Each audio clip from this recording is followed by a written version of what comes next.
Oramos antes de la lectura de la palabra del Señor. Amén. En esta hora, Padre, te damos gracias, te alabamos, te exaltamos, te adoramos. Engrandecemos tu nombre en esta hora, Señor.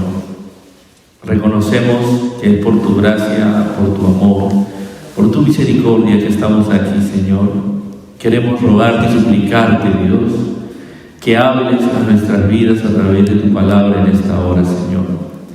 Que me uses como un instrumento tuyo, Señor. Santifica por completo mi vida, mis pensamientos, mis palabras, Señor. Que todas sean para edificación de tu pueblo, Señor. Dame la mayor claridad posible para exponer tus preciosas y enormes y grandes verdades para nosotros.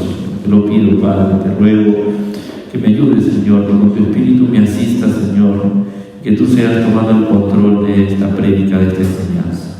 En el nombre de Jesús, amén.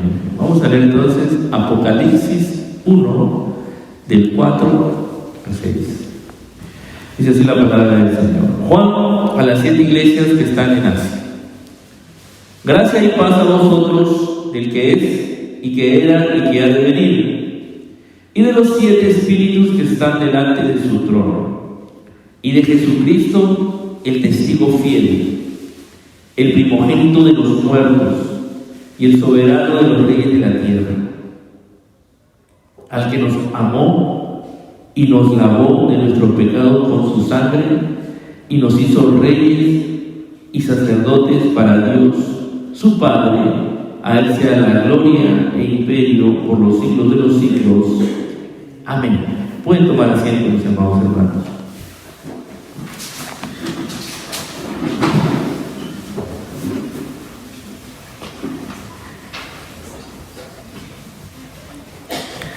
Continuamos entonces con el libro de Apocalipsis.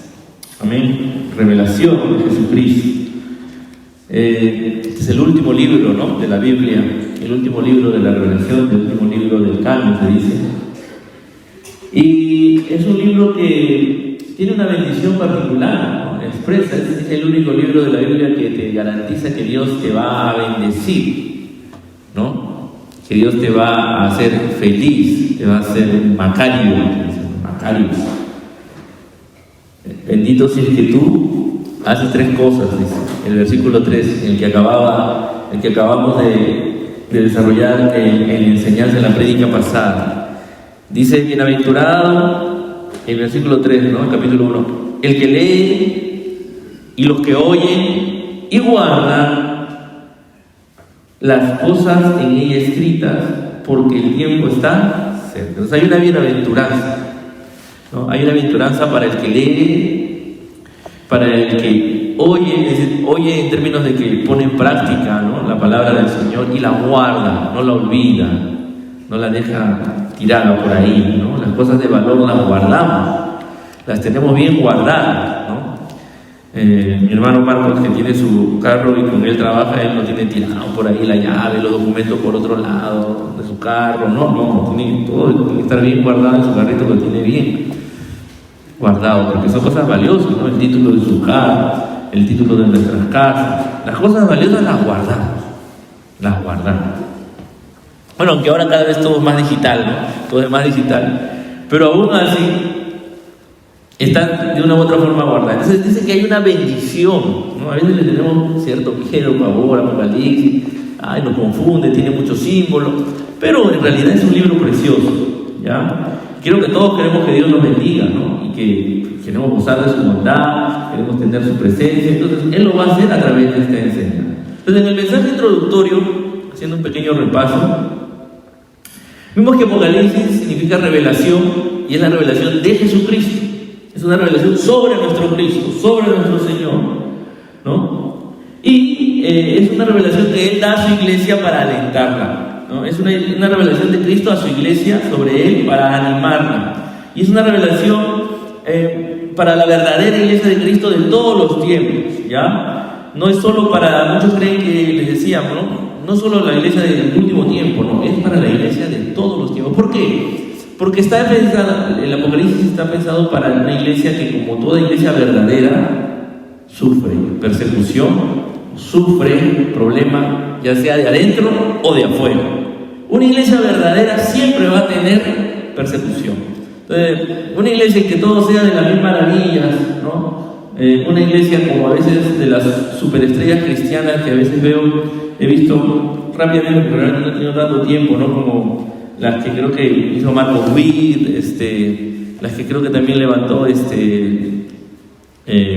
¿cómo se llama? Jesús Adrián Romero, ¿no? Aunque ya creo que ya ni cristiano es. Eran mega iglesias, ¿no? Y aparentemente era todo un espectáculo porque ellos ministraban ahí, ¿no? Las verdaderas iglesias del Señor siempre sufren persecución, siempre sufren problemas. Como les digo, no de repente nosotros estamos en Pakistán, donde sí te pueden matar por ser cristiano, o por ejemplo en la República Centroafricana, donde ahí también te persiguen, ¿no? Por ser cristiano, los musulmanes te pueden matar, o en Corea del Norte hay también cristianos. En la misma India, en varias zonas donde ser cristiano significa afrontar la persecución y el peligro de morir por causa de Cristo. De repente nosotros mismos ha tocado Dios en su gracia, como decía el hermano Pedro, nosotros tenemos mucha gracia común de Dios, libertad, tenemos libertad para expresar nuestra fe, para compartir nuestra fe, ¿no? Pero, como toda iglesia verdadera, también enfrentamos problemas de dentro. También hay, como decía el apóstol Pablo a los hermanos de Éfeso, hay veces lobos que se meten disfrazados de ovejas a la iglesia. Hay veces hay problemas graves de mundanalidad, de tibieza, que están en los corazones de los supuestos hijos de Dios, y esos también son problemas que el Señor va a tratar de usar esta palabra, esta revelación, para animar a su iglesia, para hacerles ver que siempre Cristo va a tener la victoria final, que siempre Cristo lo sabe todo, que Él conoce todo, ¿no? Una de las cosas recurrentes que vamos a ver más adelante en el capítulo, cuando comienzan los mensajes ya específicos a las iglesias, es que dice: yo conozco tus obras, yo conozco lo que estás haciendo. El Señor sabe lo que está pasando en su iglesia. Este es un libro muy hermoso, es una revelación para las iglesias de todos los siglos.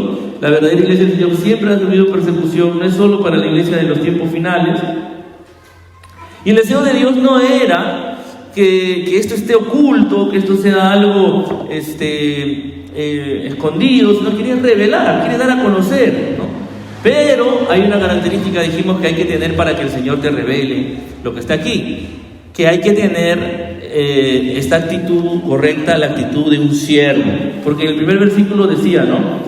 La revelación de Jesucristo que Dios le dio para manifestar a sus siervos las cosas que deben suceder pronto. Entonces, esta revelación es para aquel que está claro en que es un siervo del Señor, es un siervo de Cristo. Un doulos es en el original, en el griego, un siervo por voluntad propia, no forzado. Alguien que ha escogido decirle a Cristo: tú eres mi Señor y yo quiero vivir para ti. Entonces, para ellos el Señor tiene esta revelación, para hacerles ver que Jesucristo es el vencedor, es el Señor. ¿Ya? Eso es lo que estábamos viendo la semana pasada, y vimos que hay sí en Apocalipsis temas difíciles, porque el Señor va a usar muchos símbolos,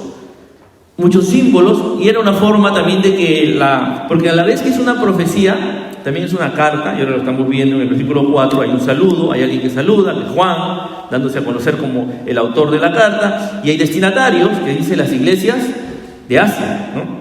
A las 7 iglesias que están en Asia.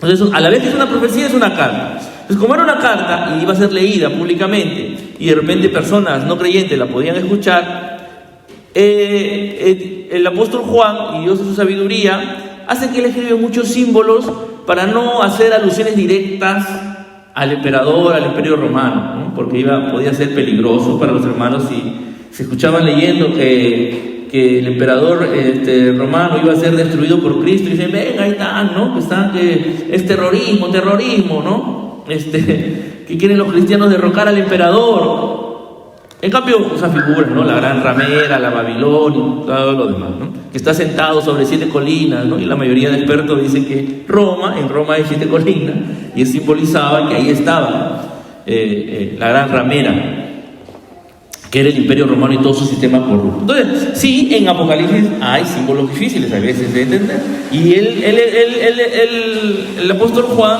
no va a hablar de manera tan directa, pero el Señor nos va a ayudar a todos a aclarar y entender cuál era el mensaje que quería que su iglesia reciba. Entonces, dicho este repaso de la introducción pasada, ahora continuamos con este saludo. ¿Ya? Este saludo que es muy hermoso y que es interrumpido por el mismo apóstol Juan, vamos a ver después, por una alabanza, una adoración a Dios. Pero comencemos con el saludo. Entonces se presenta, ¿quién es el autor? Dice Juan, es el que escribe. Juan es el que ha recibido esta revelación de parte de Dios para comunicarla. ¿A quiénes? A las 7 iglesias que están en Asia. Entonces alguien puede decir, bueno, entonces ¿ves? Ahí está esto, hay otra escuela de interpretación que dice, la Apocalipsis era para los hermanos de esa época, ¿no? Porque ahí está, era para esas 7 iglesias. Ya nosotros podemos sacar algunas lecciones, algunas enseñanzas, pero era principalmente para ellos. Pero en realidad, cuando uno investiga, se da cuenta de que en ese tiempo, ya estamos hablando de casi terminando el primer siglo, no habían solo 7 iglesias en Asia, había muchas más iglesias ya. No eran todas las iglesias que estaban en Asia. En primer lugar, había iglesias como la de Troas, que también estaba en Asia, la misma de Colosas, Hierápolis, eran iglesias que estaban cercanas a estas otras ciudades. Entonces lo que en realidad estamos teniendo acá es que el apóstol Juan usa el término 7 iglesias, porque el número 7 es un número que se va a repetir mucho a lo largo de Apocalipsis, y el número 7 simboliza el número de algo perfecto, algo completo, algo total, algo que se ha completado completa, algo que está completo, completito.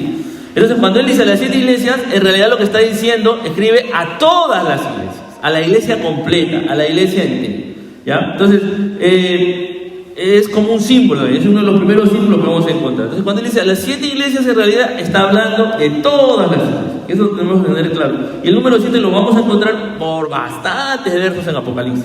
Y muchas veces el número 7 se refiere a eso. Entonces a veces dice los 7 plagas o los 7 jinetes, lo que es el juicio completo, ¿no? Se refiere. Entonces, el saludo inicial, entonces él dice, es muy común, es él saludando a la iglesia. Entonces es un mensaje, por eso les decía, esta es una revelación no solo para la iglesia de ese tiempo, no solo, o como otros interpretan, para la iglesia final, de los tiempos finales, sino es para la iglesia de todas las épocas y de todos los lugares. Es para la iglesia que está siendo perseguida en China, o como le decía, en Pakistán o en África en este momento, porque hay iglesia que está siendo perseguida en esos lugares, como para nosotros que estamos aquí muy cómodos, con mucha libertad, con mucha bendición de poder alabar a Dios, ¿no? Con total libertad y poder expresar nuestra fe sin ningún problema. Es para todos, es para la iglesia completa. Por eso a las 7 iglesias se refiere a la iglesia global, en general y en todo el mundo. Eso tiene que quedarnos muy claro. Entonces digamos, dice Juan a las 7 iglesias que están en Asia, porque ahí ministraba el apóstol Juan, y él escribe desde una isla que se llama Patmos. No sé, él no está ahí, él está, digamos, encarcelado o aislado o asilado en esa isla por causa del evangelio, y por eso les dirige esta carta, y hace el típico saludo que es gracia y paz. Gracia y paz, ¿no? Casi siempre el apóstol Pablo también lo usa, el apóstol Pedro. Todos necesitamos la gracia de Dios cada día y su paz. Entonces les saluda, es como un saludo, ¿no? Es como nosotros, ¿cuál es el saludo común en estos tiempos? Dios te bendiga, mi hermano, Dios te bendiga, ¿no? Queremos que Dios bendiga a mi hermano, ¿cierto? En ese tiempo el saludo común era gracia y paz, mi hermano, ¿no? Que el Señor te dé su gracia y su paz. Era la forma correcta de saludar a nuestros hermanos en ese tiempo. Y comienza a decirles de parte de quién quiere él que su iglesia, o que la iglesia del Señor reciba esta gracia y paz, y comienza ya a hablarnos ya más típico de él en este libro, de una manera no tan común, y no va a hablar de la Trinidad, pero de una manera poco común. Miren, él va a decir gracia y paz, y comienza primero del que es, el que era y que ha de venir. El que es, el que era y que ha de venir. En el versículo 4 está. ¿A quién se está refiriendo acá? A Dios el Padre, al gran yo soy, al Dios eterno, al que está sobre el tiempo, fuera del tiempo, encima del tiempo, el que lo gobierna todo, el que no cambia. Está diciendo, en primer lugar, yo deseo, hermanos, que Dios, el Padre, les llene a ustedes de su gracia y su paz. El Padre, el gran yo soy, el Dios eterno. ¿Ves? Él es el que es, el que era, el que ha de venir. Como se presentó a Moisés, como el gran yo soy. Ahí no hay mucha discusión, ahí todos concuerdan, todos los teólogos, que es el Padre. Y viene usa una expresión muy particular para hablar del Espíritu Santo. Mira, compleja, pero miren cómo se refiere al Espíritu Santo. Dice, y de los 7 espíritus que están delante de su trono. Así está, ¿no? Estamos siguiendo la lectura, ahí está, ¿no? Estamos desglosando porción por porción la escritura. Y de los 7 espíritus que están delante de su trono. Muchos pueden decir, pero pueden ser 7 ángeles que están delante del trono de Dios, ¿no? ¿Por qué es el Espíritu Santo? Porque no podría equiparar ese saludo de gracia y paz, meter a ángeles o servidores de Dios, o espíritus ministradores de Dios, perdón, que son servidores, que son como los ángeles, en medio del Padre y el Hijo, porque después viene seguido en el versículo 5, dice, y de Jesucristo. ¿No es cierto? Entonces, poner aquí, Juan, el saludo de 7 espíritus, como si fueran 7 arcángeles o ángeles o siervos del Señor, no sería coherente, no concordaría. Y de nuevo nos encontramos con el número 7. Entonces, el número 7 aquí no se refiere a la cantidad de espíritus, sino se refiere al espíritu en plenitud. Y tiene una característica particular. El espíritu, ¿dónde está? Delante del trono de Dios.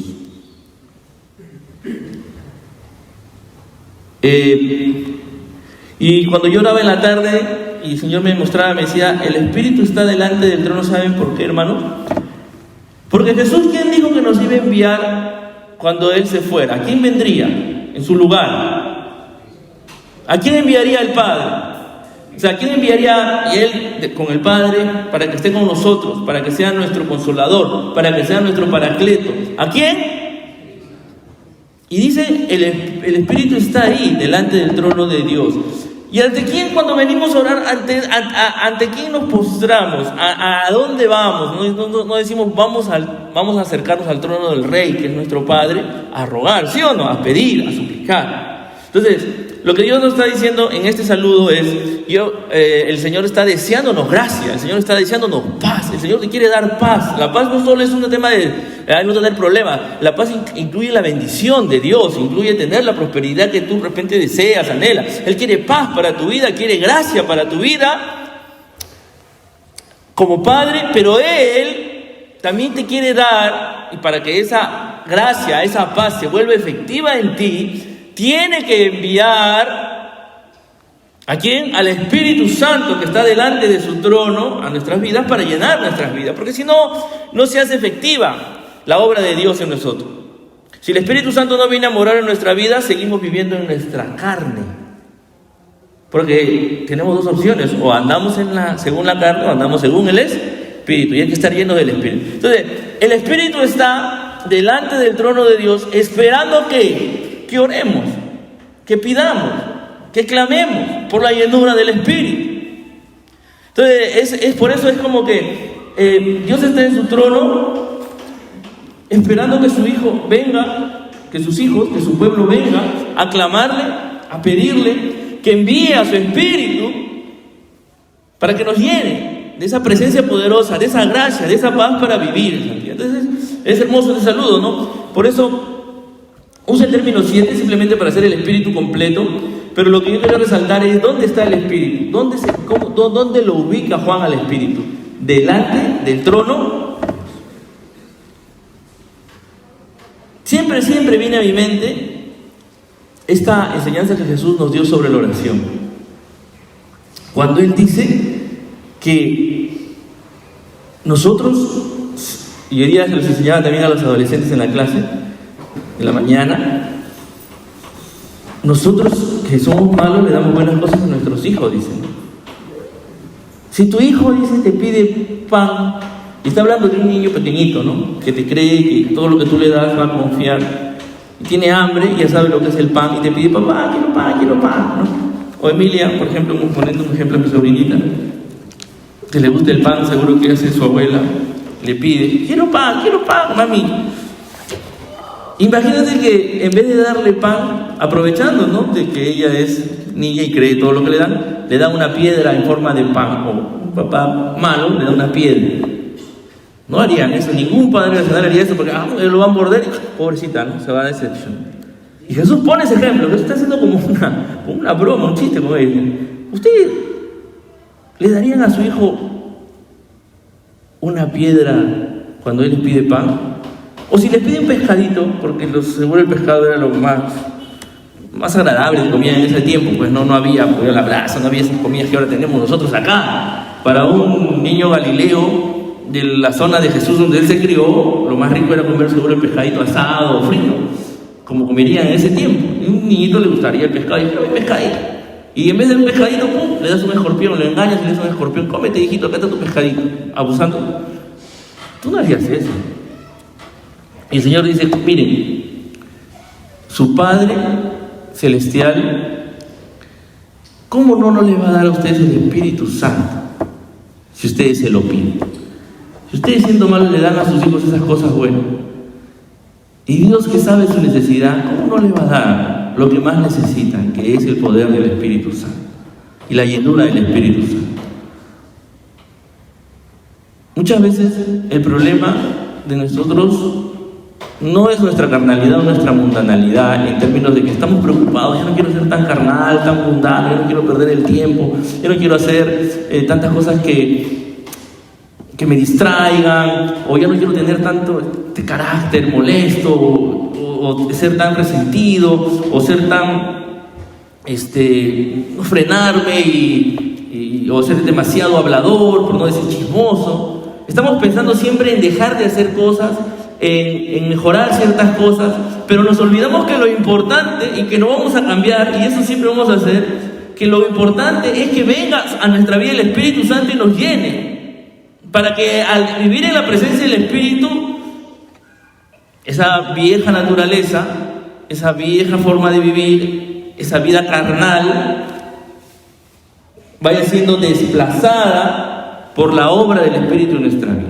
Entonces, lo que el apóstol Juan está diciendo cuando saluda a la iglesia, le dice: gracia y paz del que es, que era y que ha de venir, del Padre, de los 7 espíritus que están delante de su trono. Es decir, no se olviden que el Espíritu está ahí, completo, totalmente listo para recibir la orden del Padre y venir con poder sobre sus vidas si ustedes lo piden. Eso es lo que está diciéndole de manera indirecta, de manera en código, vamos a decirle así a la iglesia, diciéndole: el Espíritu está listo, está delante del trono, está esperando la orden del Padre para venir sobre sus vidas. ¿Y qué activa esa orden? Que tú ores y le pidas a Dios. Como Jesús le dijo: aquel que le pide al Padre el Espíritu, Dios nunca se lo va a negar. ¿Estamos pidiendo al Espíritu Santo o no estamos pidiendo al Espíritu Santo que nos llene? Que nos llene de su presencia. Eso es algo importantísimo. Y sigamos, porque ahí viene el gran amor de Juan, la persona que él amó y nos enseñó a amar y nos enseña a amar con su testimonio, con su palabra, que es Jesucristo. Dice, él está pidiendo, ¿no?, gracia y paz de Dios el Padre, lo llama el que es, el que era y que ha de venir, de Dios el Espíritu, dice los 7 espíritus que están delante de su trono, y dice, y de Jesucristo. Y da 3 cualidades, y nos va a decir 3 cosas de Cristo. Nos va a decir que Jesucristo es el testigo fiel, es el primogénito de los muertos, y el soberano de los reyes de la tierra.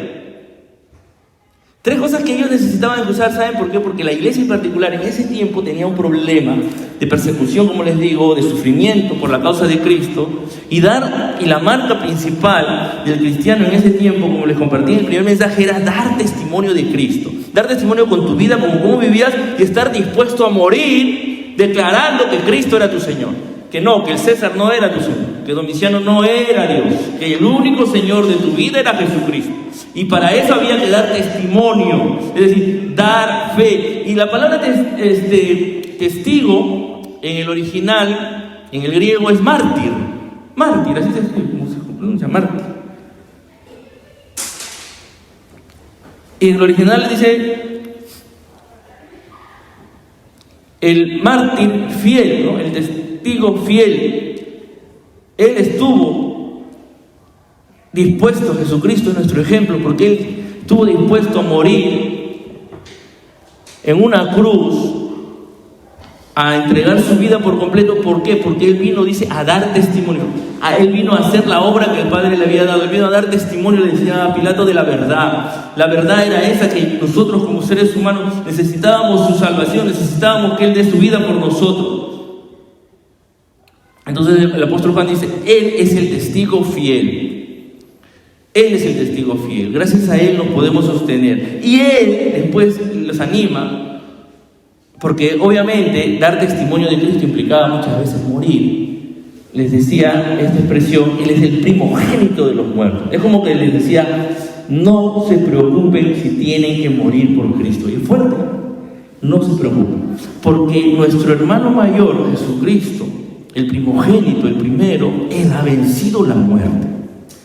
Y ya no hay muerte sobre Él. Él es el primogénito de los muertos. ¿Qué quiere decir? ¿Cómo es ese término medio raro? Sí, Él es el primogénito de los que, porque Él se hizo hombre y Él venció la muerte, y ya la muerte no tiene ningún poder, ningún efecto sobre Él.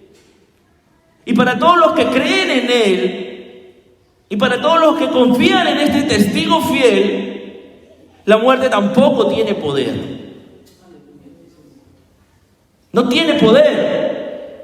Por eso a veces no podemos entender cómo podían ver a tus hijos, ver a tu familia, ver a ti completo, todo tu hogar quemándose ahí, y una multitud de locos, despiadados, riéndose de ti, y tú quemándote ahí, y ellos alabando a Dios. ¿Por qué? Porque sabían que Cristo, el primogénito de los muertos, los esperaba, y que la muerte ya no tenía poder sobre ellos.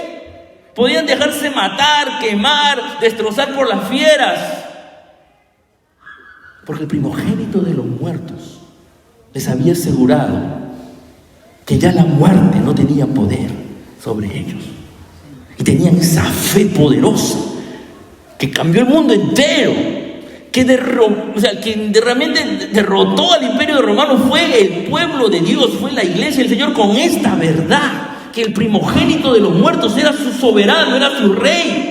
Por eso dice, el soberano de los reyes de la tierra. Es decir, acá César y sus emperadores, lo que fuere, sus grandes generales, no son nada. El soberano es Jesucristo, el primogénito de los muertos. Y por ese Cristo ellos vivían y daban testimonio fiel. Por eso usa esas tres características. Él quiere darte gracia y paz. ¿Quién? Cristo. El testigo fiel, el primogénito de los muertos, el soberano de los reyes de la tierra.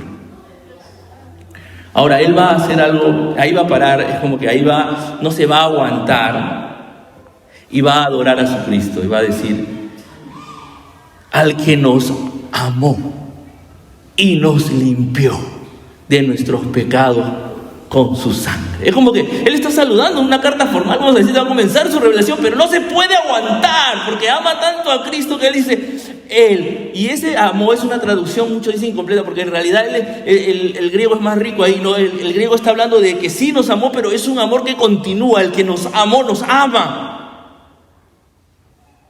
Y nos limpió de nuestros pecados con su sangre. Y no se bastó con eso, sino que nos hizo reyes y sacerdotes para Dios su Padre. Ahora pensemos en Juan. Juan está en una cárcel, aislado, solo, anciano, débil, pero no se sentía un viejito a punto de morir. No, él se sentía un rey y un sacerdote, porque su Cristo lo había hecho un rey y un sacerdote para Dios su Padre. Él amaba a ese Cristo. Detengámonos un poco en esto. Miren cómo comienza Él. ¿Y qué nos enseña esto? Él dice, al que nos amó. Primero nos amó y después nos limpió. Es decir, nos amó cuando estábamos ¿cómo? ¿Limpios o sucios? Sucios. No nos amó cuando estábamos limpios, nos amó cuando estábamos sucios, sucios por el pecado. Y estando sucios, nos amó. Charles Spurgeon usa una ilustración, dice, imagínense un rey que ve un mendigo en la calle, sucio y apestoso.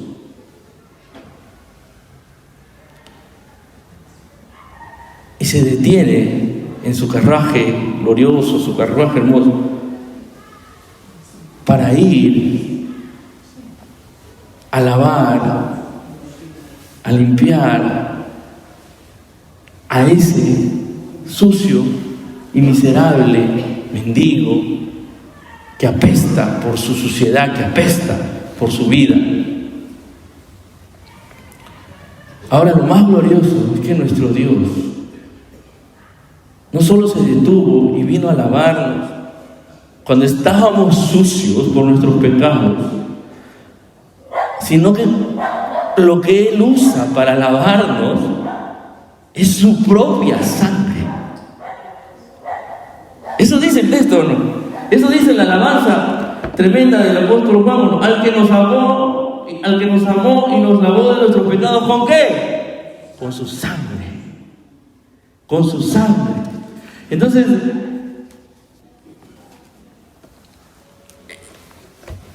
él está haciéndonos tratar de entender que para él, para Juan, no está hablando, el amor de Dios me lavó. No, él está hablando de Jesucristo. O sea, para él Cristo era una persona real. Y a veces hay ese peligro, ¿no? El amor de Dios, el amor de... Y a veces hacemos como algo abstracto, sí, el amor de Dios te perdona, la misericordia de Dios. No, el apóstol Juan está hablando de una persona, alguien nos amó. Es una persona, es real. Es algo importantísimo. Es algo importantísimo. Esta persona nos ha amado, estando sucios, estando esclavos del pecado.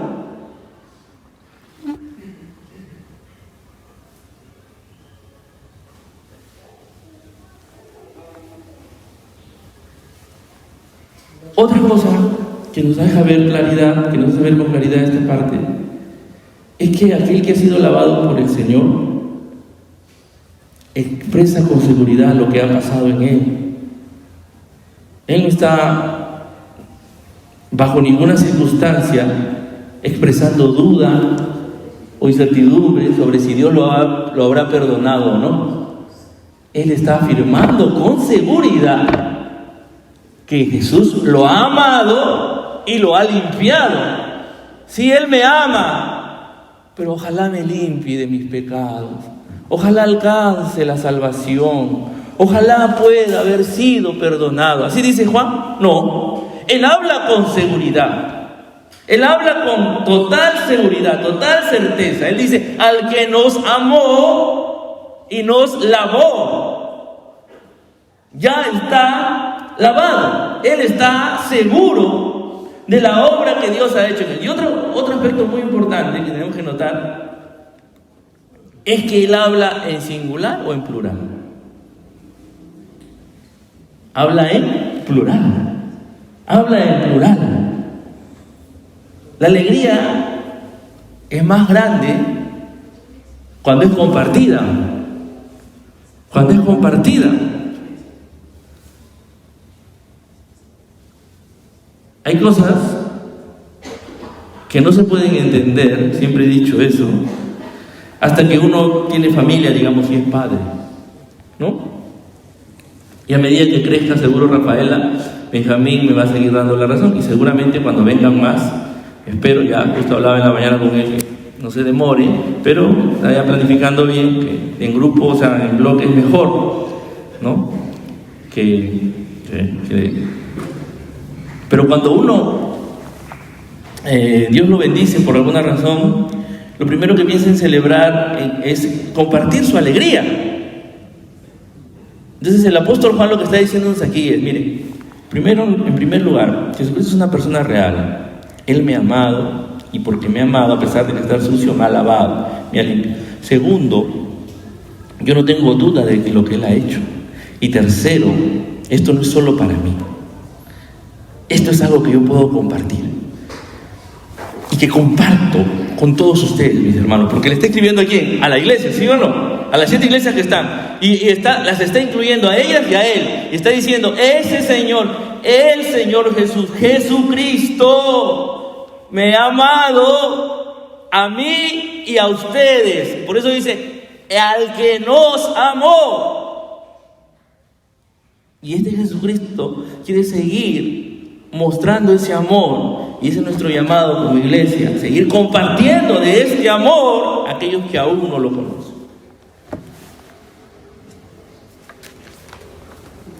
Ahora, como Él nos ama tanto, estando en esa condición, no quiere que nos quedemos en esa condición. Por eso nos lava, nos limpia, por eso quiere que dejemos esa vida de pecado. Eso es algo también muy importante. Entonces, primero que el orden, ¿no? Primero nos ama, Él no espera buenas obras para amarte, Él te ama, pero tampoco te quiere dejar como estás. Y claro, la vida de pecado, el pecado no es un juego, el pecado es, imaginémonos, hermanos, lo grave que es el pecado, que Él tuvo que dar su propia vida, su propia sangre.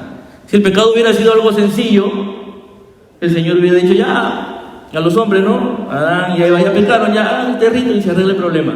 Es como que aprietas un botón y reseteas y vuelves a comenzar. No. El pecado es cosa muy seria. Tan seria, tan grave, que exigió, que demandó que la sangre de nuestro Señor Jesucristo sea derramada, que Él entregue su vida. Entonces, Dios nos ama, y porque nos ama, nos ha lavado, porque no quiere que nos quedemos como estamos. Y para eso, Él va a usar una figura muy hermosa, que va a decir, que mira, Dios, para que ya no vuelvas a tu vida pasada de mendigo, Él no solo te ha lavado, te ha limpiado, sino que dice que más te ha hecho, ¿qué cosa? Rey y sacerdote. Si ya no quiere que vivas esclavo, eres un rey, ahora tienes la capacidad, con la ayuda del Espíritu Santo, para gobernar, con la ayuda, por eso hay que pedir al Espíritu Santo, para gobernar tu vida. ¿Qué hace un rey? Gobierna. Un rey está para gobernar, para dirigir, ¿sí o no? Entonces, cuando Él dice, nos ha hecho reyes, nos está hablando de que nos ha dado la dignidad y la capacidad, con el poder de su Espíritu, de para ya no estar viviendo esclavos del pecado, sino para reinar y gobernar, en primer lugar, sobre nuestra propia vida, para que ya nuestras malas pasiones, todas las cosas que nos ensucian, todas las cosas que nos hacen que nos arrastremos en el lodo cenagoso, ya no gobiernen en nuestra vida. Ahora nosotros estamos llamados a ser reyes y sacerdotes, y comportarnos a la altura de un rey y un sacerdote. Los reyes están llamados a gobernar, no a ser gobernados. ¿Se imaginan un reino donde el rey nadie lo respete y nadie le haga caso? No es rey, entonces, pues, ¿no? Aunque ahora los reyes son decorativos en realidad en Europa, ¿no? Pero aún así los respetan, los admiran, y bueno, y si algunos se dan su lugar, tienen cierto reconocimiento. Hoy día estaba viendo un rato en la tarde un partido de tenis, de una final de un campeonato muy importante, y fue el rey de España, ¿no? Estaba el príncipe también de Inglaterra, ¿no? Todavía no es rey, que va a ser rey. Estaba su esposa también, que es como la princesa, también van a ser rey. Imagínense esas personas, ¿no? Interesante, porque el jugador español le agradeció a su rey, le pidió muchas gracias, porque a él lo motivaba que su rey esté ahí viéndolo, ¿no? Y bueno, aunque perdió, igual le agradeció. Porque ven la importancia, ¿no?, para esa persona de que un rey esté ahí, era su rey, esté ahí, quien lo representa a él, ¿no?, como español. Y miren, esos son reyes humanos. Si la palabra de Dios nos está diciendo que Él nos ha hecho reyes, y ni siquiera para los hombres, es para Dios su Padre. O sea, para Dios nosotros somos reyes y sacerdotes. Entonces no podemos vivir en esa vida sucia de pecado, es lo que está diciendo don Juan. Ahora, recordemos la situación de Juan. Juan está esclavo, Juan está limitado, pero él no se sentía un limitado, no se sentía un esclavo, no se sentía un preso. Él se sentía y sabía lo que era, porque creía lo que la palabra de Dios decía, pero lo que creía lo que su testigo fiel Jesucristo le había dicho, que él era un rey y un sacerdote para Dios su Padre. Y estando en Patmos, sufriendo esa situación tan dura, él podía animar a sus hermanos de todas las iglesias de Asia y de todas las iglesias del mundo entero hasta estos tiempos, haciéndonos recordar que Cristo Jesús nos ha amado y nos ama y nos amará por siempre, y porque nos ama no nos quiere ver en la suciedad, no nos quiere ver como esclavos del pecado, sino quiere que vivamos, como también el apóstol Pedro lo dice, que Dios nos ha hecho un real sacerdocio, una nación santa. Eso es lo que somos gracias a Cristo. Entonces, este es el saludo interrumpido, para ir terminando, del libro de Apocalipsis, por una alabanza, se dice una doxología, una exaltación a Cristo.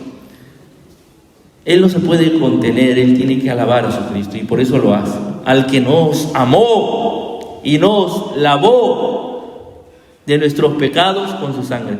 Les hago una pregunta a todos. ¿Tú puedes decir con seguridad, como lo decía el apóstol Juan, que has sido amado y lavado por la sangre de Jesucristo? ¿Que eres un rey y un sacerdote para Dios el Padre?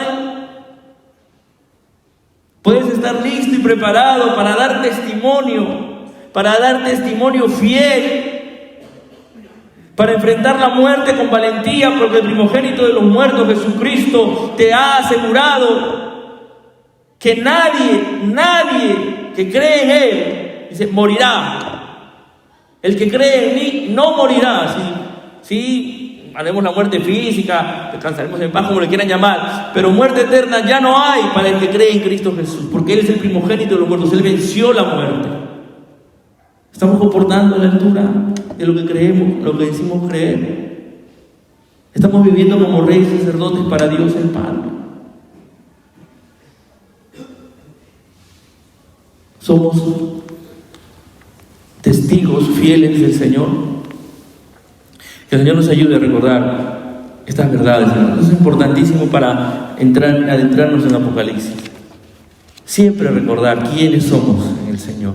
¿Qué es lo que nuestro Señor ha hecho por pura gracia por nosotros? Este Señor, este Jesucristo es nuestro Señor. Y no es un Señor que no haya sufrido lo que nosotros hemos sufrido. Él cargó en esa cruz todos nuestros pecados. Él tomó esa copa de la ira para que nosotros no la tengamos que tomar. Él se hizo hombre, se humilló hasta lo sumo. Y nos amó para amarnos, y nos amó y nos limpió de nuestros pecados. Pero en Apocalipsis, lo que vamos a comenzar a ver más adelante, es que ese Cristo que vino y descendió y nació en un pesebre humilde, ese Cristo que vivió como un humilde carpintero en Nazaret, ese Cristo que fue muerto en debilidad, escupido, lacerado, humillado, ese Cristo viene, pero ahora viene como Rey de Reyes y Señor de Señores. Él viene, y eso es lo que más adelante va a decir. Él viene, pero ya no viene como el manso pastor, maestro de Israel. Ahora Él viene como el Rey de Reyes. Y vamos a ir con la ayuda de Dios, ir conociéndolo más, amándolo más y tomando la bendición que nos ha prometido el Señor para los que leen, los que oyen y guardan las palabras de esta profecía. Para eso está Apocalipsis, para que lo leamos, para que oigamos y obedezcamos y para que lo guardemos como un tesoro precioso. Y eso va a traer mucha bendición a nuestras vidas, porque vamos a conocer mejor a nuestro bello Salvador, al que nos amó, al que nos lavó de nuestros pecados y no se contentó con eso, sino que eso nos ha hecho reyes y sacerdotes para Dios, su Padre. Que Dios añada bendición, su bendita y santa palabra. Pongámonos en pie para orar. Amén.